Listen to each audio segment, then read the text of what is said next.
Olá, bem-vindos!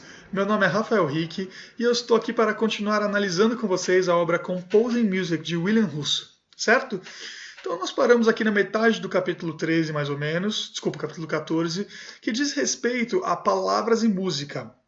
A gente parou aqui na página 149, que fala sobre a barra de compasso, certo? Vamos começar esse assunto. Então, agora vejamos a barra de compasso. Uma série de semínimas será inevitavelmente tocada com um leve acento à primeira nota de cada compasso, como podemos ver aqui no exemplo N, certo? Consequentemente, se a duração de cada sílaba é a mesma, a sílaba que vem imediatamente depois da barra de compasso receberá mais acento que as outras. Entre parênteses, no 4x4, a terceira semínima receberá um acento um pouco menor.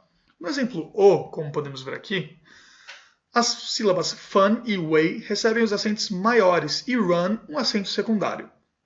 Por que isso? Porque fun e way estão imediatamente depois da barra de compasso, como ele explicou, e run é a terceira semínima do compasso. Ok? Então, aí podemos ver também o exemplo P, que diz o seguinte: a linha de cada compasso está posicionada de maneira errada no exemplo a seguir. Cante-o tocando e você perceberá. Ok? Então, agora sobre o exemplo Q. Uma maneira de começar a arranjar palavras e música é colocar as barras de compasso antes das sílabas acentuadas nas palavras importantes, sem ferir a métrica, como podemos ver aqui no exemplo Q. Depois de encontrar a barra de compasso, veja se você consegue usar uma fórmula de compasso regular, 3x4 ou 4x4, é o que ele quis dizer. Se adicionarmos pausas ao final do primeiro e segundo verso do exemplo Q, cairá muito bem em 4x4. Então vamos ver aqui o exemplo R, certo? Que foi exatamente o que ele fez. Analisado o exemplo R, podemos ver o seguinte: no exemplo Q, as palavras ou e what são claramente preparatórias, então o primeiro compasso inteiro é rotulado como compasso 1. Se combinarmos o uso de semínimas e mínimas com o uso inteligente da barra de compasso e métrica, podemos vir a ter o seguinte, baseado nas mesmas palavras que temos usados por vários exemplos. Vamos ter aqui o exemplo S, certo? Então, aí, por várias razões, no entanto, a solução do exemplo F não é satisfatória. Vamos ver por quais. Primeiramente, não expressa a vírgula ao final do primeiro verso. A linha 1 avança a 2 e o senso de separação entre elas é perdido. Entre parênteses, ele diz: a vírgula depois de ou, tanto no verso 1 como no 2, indica a falta de separação. É meramente decorativa. É também não satisfatório com respeito ao número de compassos por verso, o exemplo, né? Versos 1 e 2 têm 3 compassos. O que você deve lutar por na composição básica de canções é a igualdade do número de compassos. Versos 2, 4 e 6 ou 8, versos de 2, 4, 6 ou 8 compassos, né? Sempre par. Aí ele diz o seguinte sobre o exemplo T que vem logo abaixo. No exemplo T, as pausas de semínima dos compassos 3, 4, 7 e 8 expressam a pontualidade no final dos primeiros dois compassos. A adição destas pausas resulta em unidades de 4 compassos para os versos 1 e 2. Entre parênteses ele diz, verso 3 está incompleto. Vejamos aqui o exemplo T. E depois de visto o exemplo T, podemos partir para o exercício 7, que diz o seguinte. 1. Arranje as seguintes palavras como cântico, ou seja, sem alturas, como a gente já aprendeu. Número 2. Escreva em 4x4 ou 3x4, utilizando semínimas e mínimas e suas pausas. Número 3. Escreva as palavras antes do ritmo, deixe muito espaço para cada sílaba. Certo? E aqui o espaço para o exercício. Maravilha! Então aí podemos partir para o próximo subtítulo, que é tempo e contratempo. Então aqui mais palavras para o nosso glossário. Podemos ver aqui a palavra downbeat e upbeat. Downbeat sendo o tempo e upbeat sendo o contratempo, certo? Já vamos ver isso. Outro aspecto a se considerar quando combinamos letra e música são colcheias sucessivas no 4x4 e 3x4. Entre parênteses ele diz, fórmulas de compasso nas quais o número de baixo é 4. A primeira colcheia de duas sucessivas é como uma semínima em acentuação e força. A segunda nota, o contratempo, upbeat, é extremamente fraca e melhor usada para sílabas não acentuadas, como podemos ver aqui no exemplo U. Usar sílabas acentuadas no contratempo e não acentuadas no tempo, como no exemplo V, é desastroso. Então aqui está o exemplo V. Aí vamos trabalhar isso a partir do exercício 8, que diz o seguinte. Arranje essas palavras como cântico. Use mais colcheias com algumas semínimas e suas pausas, certo? Feito isso, podemos passar para o próximo subtítulo do capítulo, que é o seguinte. Combinação dos fatores acima todos que a gente já estudou nesse capítulo, que é extenso, e algumas consequências curiosas. Então, agora ele vai fazer um resumão do capítulo. Vamos ver.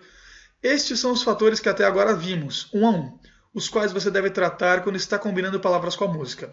Fator número 1, a barra de compasso. Número 2, métrica. Número 3, duração. Número 4, altura ou afinação.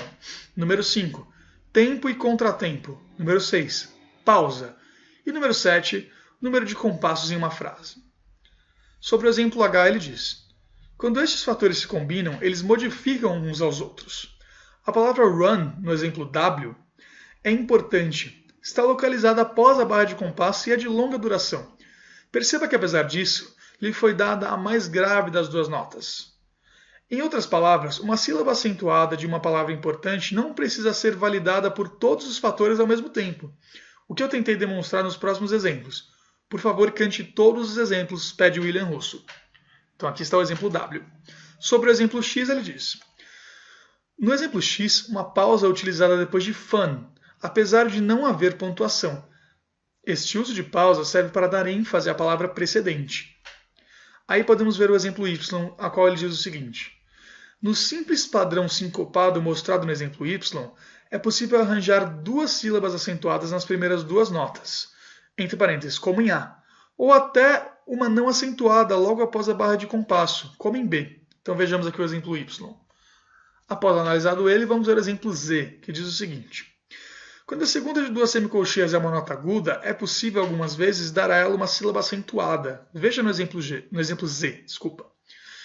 Agora vamos ver algumas coisas sobre o exemplo AA, certo? Perceba que os exemplos já chegaram na letra Z, então agora eles reiniciaram com a letra dobrada. Então sobre o exemplo AA ele diz: no exemplo AA, perceba que as sílabas não acentuadas estão nas notas mais agudas. Isto é aceitável, pois são contratempos. Veja aqui o exemplo AA. No exemplo BB, a pausa de ser mínima dá ênfase à palavra stop, por parar em uma pausa. Certo? Então, como a gente percebe isso no português? Stop, do inglês, é pare, ou pausa. Então, ele fez uma brincadeira com a palavra stop, pondo uma pausa, que você inevitavelmente tem que parar. Certo? Aí, considerações sobre o exemplo CC. Outra maneira de acentuar uma palavra importante é usando uma altura mais grave, o que é especialmente efetivo quando precedido de um salto, como no exemplo CC. Entre parênteses está dito: perceba que a altura grave tem a duração de uma mínima e é precedida por uma barra de compasso. Então veja o exemplo CC. Agora podemos partir para o exercício 9 após ver todos esses exemplos. O exercício 9 diz o seguinte: arranje as seguintes palavras com música. Use qualquer combinação das sugestões discutidas nos exemplos W até CC para se fazer claro. Número 2. Use apenas notas da escala maior de Dó. Número 3. Refira as regras gerais aqui e em todos os exercícios. Certo? Então esse foi o nosso exercício 9. E agora, no próximo vídeo, vamos começar com o subtítulo Palavras e o Pequeno Tema, ainda no capítulo 14, que falou sobre letra e música. Certo? Então eu espero vocês no próximo vídeo. Muito obrigado e tchau, tchau.